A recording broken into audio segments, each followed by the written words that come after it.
अच्छा जी।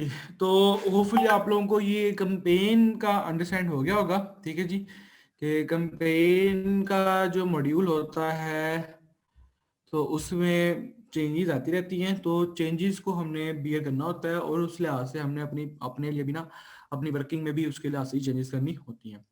तो अब थोड़ा सा एक दो चीज़ें और मैं आप लोगों को बताना चाह रहा हूँ कि आजकल हो ये रहा है कि हम सबको पता है कि यूके के अंदर, सॉरी, यूरोप मार्केट के अंदर तो आजकल लॉकडाउन लगा हुआ है, ठीक है जी, और उन्होंने नए लॉकडाउन का भी उन्होंने ना ऐलान कर दिया हुआ है। तो इसलिए आप लोगों को, अगर तो आप लोग यूके मार्केट में वर्किंग कर रहे हैं, तो सोर्सिंग, मैं कहूँगा कि सोर्सिंग के लिहाज से थोड़ा देखभाल के चलिएगा, क्योंकि आजकल वहाँ पे शिपमेंट नहीं जा रही, कोई भी चाइनीज सप्लायर वहाँ पे सोर्सिंग नहीं कर रहा, ठीक है जी। आप लोगों से लोग हामी भरवा लेंगे, जितने भी फ्लाइट एजेंट्स हैं आप लोगों से हाँ करवा लेंगे, आपसे फर्स्ट पेमेंट ले लेंगे, लेकिन आपकी जो इन्वेंट्री है वो क्या पता फिर 3 माह बाद पहुंचे, 4 माह बाद पहुंचे, जब वहाँ पे लॉकडाउन खुलेगा तब आपकी इन्वेंट्री वहाँ सेप्ट होगी, ठीक है जी। तो इस चीज़ को भी आप लोगों ने वेरीफाई कर लेना है अपने क्लाइंट से, अगर वो यूएस यूके में रह रहा है तो उससे कहें कि पहले वेरीफाई करें कि शिपमेंट एक्सेप्ट हो रही है या नहीं हो रही। वैसे मैंने जो चेक करवाई है हो नहीं रही, बहुत थोड़े हैं जो कर रहे हैं, मोस्टली लोगों ने बंद कर दी हुई है, और जो कर भी रही हैं उन्होंने चार्जेस पर बैलेट के ऊपर, मतलब पर उनके कंटेनर के ऊपर 10,000 पाउंड का इंक्रीज कर दिया हुआ है पर कंटेनर के ऊपर। वो पता नहीं कितने फुट का कंटेनर था, 20 फुट का कंटेनर उनका होता है, तो 20 फुट के कंटेनर के ऊपर उन्होंने 10,000 पाउंड इंक्रीज कर दिया। मतलब आपके शिपमेंट चार्जेस बहुत ज़्यादा अनएक्सपेक्टेडली भर गए हुए हैं। तो मेरे ख्याल से इतने ज़्यादा शिपमेंट चार्जेस के साथ लॉन्च करना कोई फिजिबल नहीं है, क्योंकि प्रॉफिट मार्जिन बिल्कुल भी जनरेट नहीं होगा। तो अगर तो आप लोग लोकल मार्केट के थ्रू अगर ये काम कर सकते हैं कि लोग अपनी इन्वेंट्री लोकल मार्केट्स के थ्रू पकड़ें और उसको आगे लॉन्च करें, और उसको मतलब लोकल मार्केट के किसी होलसेल सप्लायर से लेके जिसके पास इन्वेंट्री मौजूद हो और जो उधर ही सब मैन्युफैक्चरिंग कर रहा हो। वैसे ये बहुत ही रेयर कंडीशन होगी कि यूरोप में कोई मैन्युफैक्चर कर रहा हो, क्योंकि यूरोप में मैन्युफैक्चरर्स बहुत थोड़े हैं। वहाँ पे मोस्टली कौन है, वहाँ पे मोस्टली है आपके पास होलसेलर जो कि खुद हमारे से, ये पाकिस्तान से, ये तुर्की वगैरह से ना इन्वेंट्री लेते हैं। तो यूरोप में मैन्युफैक्चरर्स बहुत थोड़े हैं, तो ये चीज़ हमें बहुत ज़्यादा नुकसान पहुंचा रही है बेसिकली। मुझे खुद इस चीज़ का बड़ा थोड़ा सा है, डर है कि मैं कहीं अप्रैल में जाके आउट ऑफ स्टॉक ना हो जो मेरी एक इम्पोर्टेंट अकाउंट्स है, क्योंकि उसकी इन्वेंट्री अभी इतनी नहीं है कि हम लोग 2 या 3 मंथ उसको चला सकें। तो मोस्ट लाइकली के अप्रैल में या मार्च के मिड तक वो अपना लॉकडाउन खोल लेंगे, मोस्ट लाइकली। डिपेंड करता है कंडीशन के ऊपर, वायरस की सिचुएशन के ऊपर। लेकिन अगर अल्लाह ना करे, अल्लाह ना करे कि नहीं खुलता, तो फिर थोड़ा सा इश्यू हो जाएगा। तो उसी लिहाज से आप लोगों ने भी देख लेना कि अगर तो आप लोग न्यू लॉन्च करने जा रहे हैं और उस आपकी इन्वेंट्री आप चाइना वगैरह से मंगवाएंगे, तो बेसिकली उसका मतलब ये है कि आपकी इन्वेंट्री 3-4 माह कहीं नहीं गई, ठीक है जी, बहुत टाइम लगेगा। तो किसी भी ऐसे बंदे को जो कि सिंपल पैसे पकड़ के आपसे आगे इन्वेंट्री ना प्रोवाइड करे, उसको पैसे नहीं देने हम। तो डबल गेमर से आप लोगों ने हमेशा इन इस सिचुएशन में थोड़ा सा होशियार रहना है, ठीक है जी। तो ये चीज़ मैं आप लोगों को बताना चाह रहा था ताकि हम लोग आगे चल के कोई नुकसान ना उठाएं, ठीक हो गया। तो ये बेसिकली था हमारा छोटा सा लेक्चर, सिंपल। अभी अभी एक चीज़ रहती है, अभी हमारा ना एफिलिएट मार्केटिंग वाला थोड़ा सा रहता है, उसके ऊपर मैंने अभी आज आप लोगों को इंट्रोडक्शन देना है। तो अभी तक जो हमारा कैंपेन्स का था और जो थोड़ा सा अलॉगरिथम वाला था, उससे रिलेटेड अगर कोई आपको कोई क्वेश्चन है ना, तो वो आप मेरे से हैंड रेस कर लें, मैं फिर एक एक से पूछ लेता हूँ। दराज इंशाल्लाह हमने स्टार्ट कर देना है। उमर जवेद, दराज बहुत ही इंपॉर्टेंट है। अब ना मैं आप लोगों को दोबारा बता देता हूँ, मैं आज भी इस चीज़ को देख रहा था, मेरी ये सोच आई कि ये जो कंपेन थी, मैं आप लोगों को अभी ना बताऊं, ये मैं आखिर में बता दूं। लेकिन मैंने, क्योंकि अल्हम्दुलिल्लाह देख रहा हूँ कि आप लोगों में से बहुत सारे ऐसे स्टूडेंट्स हैं जो आगे जाके ना अपनी सर्विस प्रोवाइड करने की तरफ जा रहे हैं और वो क्लाइंट को ढूंढ रहे हैं। तो मैंने सोचा कि क्योंकि ये लोग जा रहे हैं और इनकी मोस्टली टारगेट ये लोग कर रहे हैं पीएल को, तो पीएल में अगर मैं ये इंपॉर्टेंट चीज़ ना बताऊंगा तो फिर वो थोड़ा सा इशू आ जाएगा। नहीं तो आज हमने अपनी एफिलिएट मार्केटिंग स्टार्ट करके इंशाल्लाह 2-3 दिनों में एफिलिएट मार्केटिंग को खत्म करके सीधा हमने टारगेट करना था दराज को, और दराज के बाद हमने फिर जो हमारा रिमेनिंग पार्ट रह गया था फेसबुक एड्स का, पिक्सेलफाई का, पिंटरेस्ट वगैरह, ये सारी चीज़ें हमने देखनी थी। तो लेकिन क्योंकि ये थोड़ा सा लेक्चर आज का इंपॉर्टेंट था और थोड़ा सा डिले भी हो गया था, हम लोग लेट हो गए थे, तो इस वजह से ना मैंने कहा कि क्योंकि ये लेक्चर इंपॉर्टेंट है तो पहले ये कन्वे कर दूं।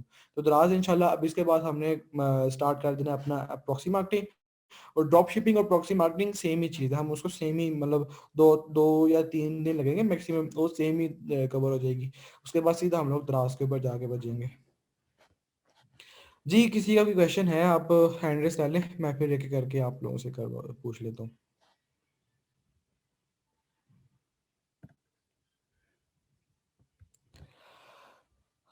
Sharing so much mind blowing, obviously mind blowing है। मैं तो खुद मतलब चारा हैरान हुआ ये चीज़ देख के कि मतलब ये चीज़ वाकई में एग्जिस्ट कर रही है। मैं खुद जब मैंने ये सोचा था कि नहीं यार मतलब मैनुअल कैंपेन तो मस्ट होती है, मैनुअल कैंपेन के बाद बगैर तो गुजारा ही नहीं ना है, तो ऑब्वियसली ये माइंड ब्लोइंग है।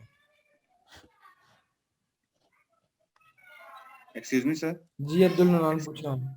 जी सर पूछें। आपने अभी बताया कि सर यूके के अंदर दोबारा लॉकडाउन लगने वाला है और सिचुएशन कुछ ऐसी हो रही है, तो सर जो लोग प्लान करके बैठे हुए हम्म। थे और जो कर रहे थे वो सर अब उनके लिए फिर क्या आपकी रिकमेंडेशन है कि वो भी डिले कर दें इस चीज को अप्रैल तक या मार्च के एंड तक और फिर देखें दोबारा से अगर करना चाहें? मेरी एक रिकमेंडेशन तो ऑब्वियसली अगर तो उन्होंने इन्वेंट्री मंगवानी है, बाहर से मंगवानी है, इन्वेंट्री सोर्स पे मंगवानी है, तो ऑब्वियसली फिर वो यही करें कि या तो वो लोकल बॉडी मैन्युफैक्चरर को ढूंढे, उससे इन्वेंट्री करा ले ले, मतलब कि एक होलसेल सप्लायर से इन्वेंट्री ले ले। लेकिन अगर वो ये काम नहीं कर सकते क्योंकि इसके लिए उनको वेबसाइट वगैरह चाहिए, लोकल होलसेल सप्लायर को ढूंढना पड़ेगा। अगर वो खुद वहां पे बंद है और वो बंद होके ये सारा काम नहीं कर सकते तो फिर ऑब्वियसली उनको थोड़ा बहुत डिले करना पड़ेगा न्यू सेलर को, ओल्ड सेलर की बात नहीं कर रहे। सही ठीक। और सर जी ये रिस्ट्रिक्शन जो है ये पाकिस्तान से भी है, मतलब वहां पे जो जा रहा है सामान वो लेट हो रहा है, वो पाकिस्तान से भी लेट हो रहा है? नहीं पाकिस्तान का वो जा रहा है, पाकिस्तान से उन्होंने एक्सेप्ट किया हुआ है, मैं भिजवाई है पाकिस्तान से इन्वेंट्री भिजवाई है यूके के अंदर। लेकिन अभी तक ये नहीं कंफर्म कि पाकिस्तान की एक्सेप्ट भी कर रहे हैं, एक्सेप्ट तो मतलब जा तो सारी रही हैं, जा तो चाइना की भी रही हैं, लेकिन वो सही। एक्सेप्ट नहीं कर रहे, वो अभी मतलब एंटर नहीं होने दे रहे ना, क्योंकि जी लॉकडाउन सर। लगा हुआ है, शिपमेंट्स वगैरह सारी उधर फ्रीज हुई है। तो जब वो मतलब खोलेंगे लॉकडाउन तब वो सारी वहां से आ क्लियर जाओ। होगी, के अंदर एक्सेप्ट वगैरह होगी। ओके सर ठीक है।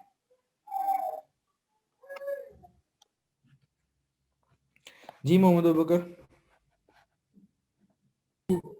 जी सर, ये पूछते हैं कि जब भी हम अपनी कोई भी नई लॉन्च करते हैं, न्यू लॉन्च के साथ जाते हैं, तो मोस्टली हम फ्रेज में इसके कीवर्ड्स के साथ जाते हैं पीसी हम्म। कैंपेन। नहीं जरूरी नहीं है फ्रेज मैच। हाँ मैं आपको अगर बात बताऊँ ना बेसिकली, अगर तो हम अपनी रिकमेंडेशंस के ऊपर वर्क कर रहे हैं ठीक है जी, तो उस केस में ज्यादा ज्यादा अहम एग्जैक्ट मैच होते हैं।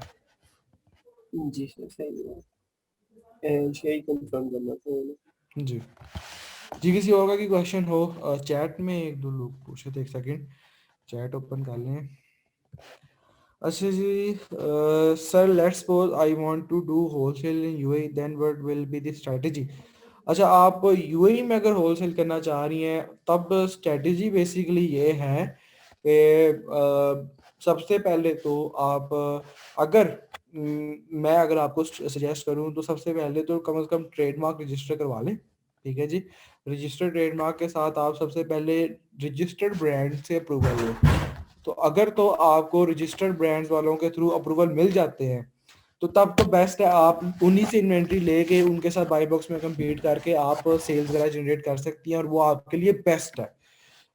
लॉन्ग टर्म होगा, वो फिजिबल होगा और अकाउंट भी आपका कहीं नहीं जाएगा, ये चीज़ है। लेकिन अगर तो लेट्स सपोज नहीं होती ये चीज़, आपको लेट्स सपोज आपको अप्रूवल वगैरह नहीं मिलते, आपका ट्रेडमार्क रजिस्टर नहीं हो रहा, इस तरह के इश्यूज आ रहे हैं आपको, तो फिर हमारे पास फिर सिंपल एक ही सिनेरियो रहता है कि मतलब कि कोई एक ऐसा ब्रांड ढूंढें जिसको सेल आ रही हो अच्छी खासी, और वो नॉन रजिस्टर्ड हो, उसका ट्रेडमार्क रजिस्टर्ड ना हो। ट्रेडमार्क या .com में चेक करें उसका ट्रेडमार्क रजिस्टर्ड है या नहीं है।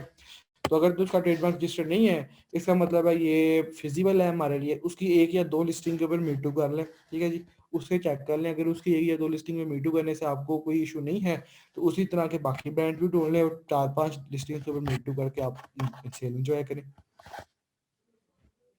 ये बेसिकली सेकंड सिनेरियो, जिसको मैं वैसे प्रेफर नहीं करता, लेकिन अगर हमारी जो फर्स्ट सिनेरियो वो फुलफिल नहीं हो रहा तो सेकंड सिनेरियो तो है ही हमारे पास।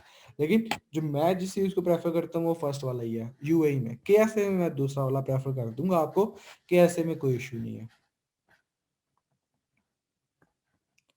जी। किसी और ने कोई क्वेश्चन पूछना हो आपने से?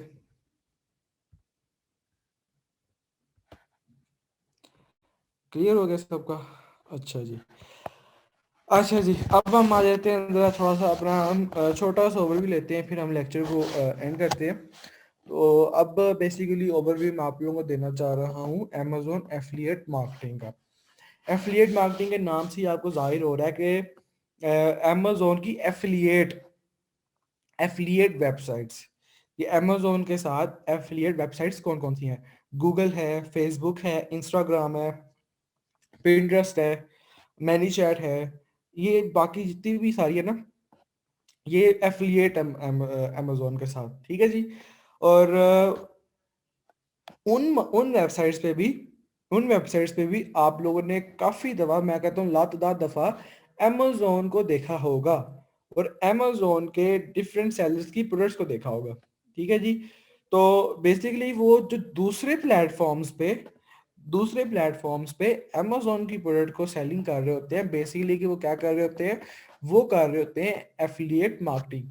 अब जो मोस्टली हम लोग एफिलिएट मार्केटिंग करते हैं, वो हमारी जो एफिलिएट मार्केटिंग होगी ना, वो होगी गूगल के ऊपर।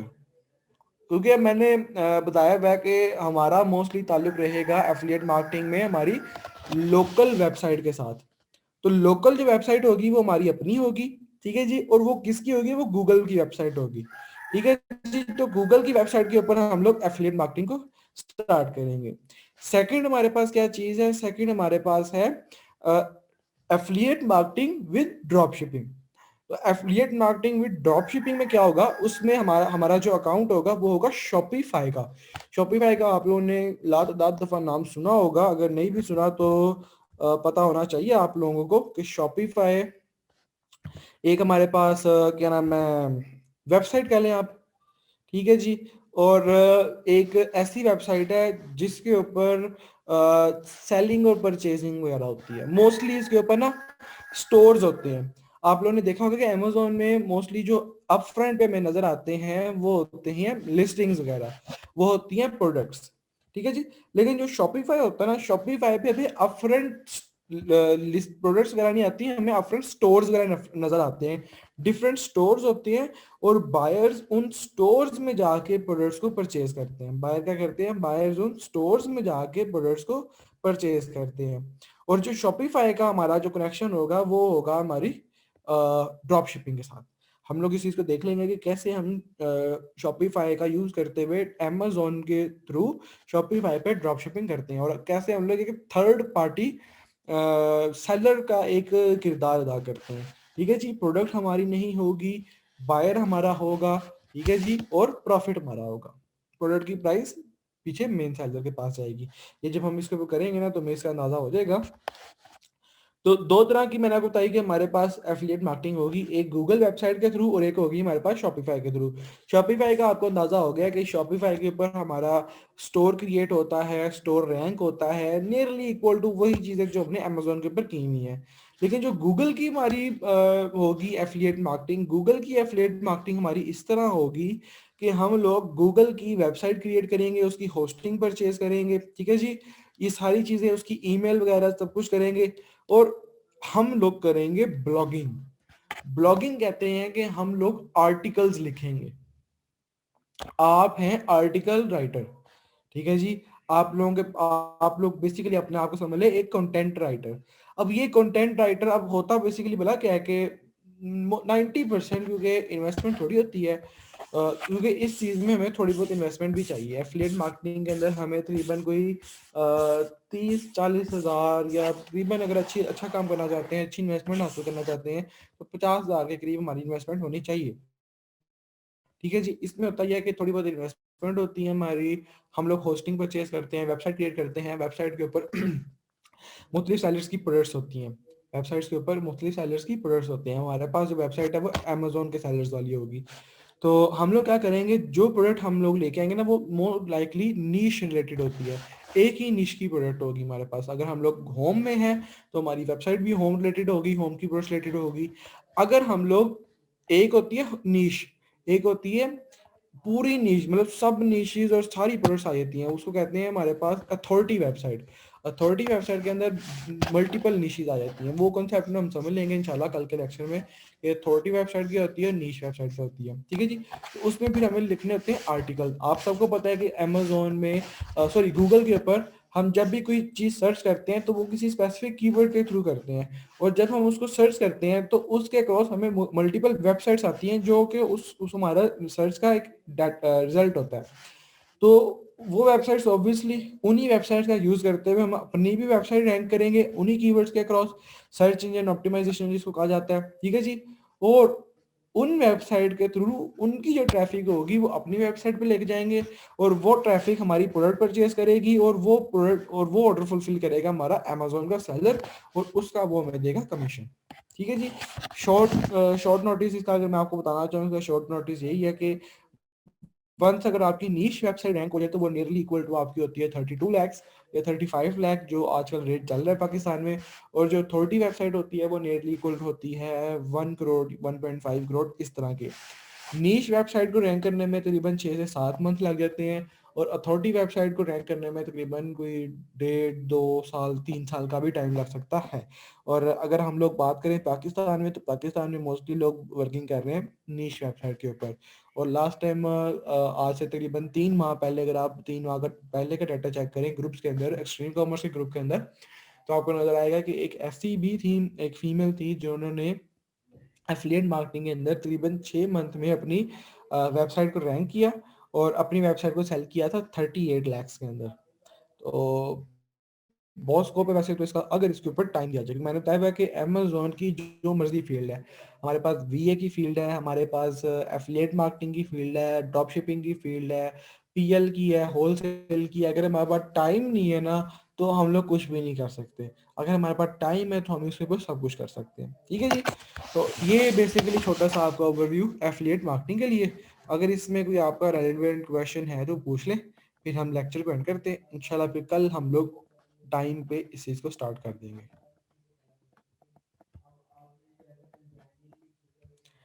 जी सर, ब्लॉग्स नीश रिलेटेड प्रोडक्ट पे लिखेंगे?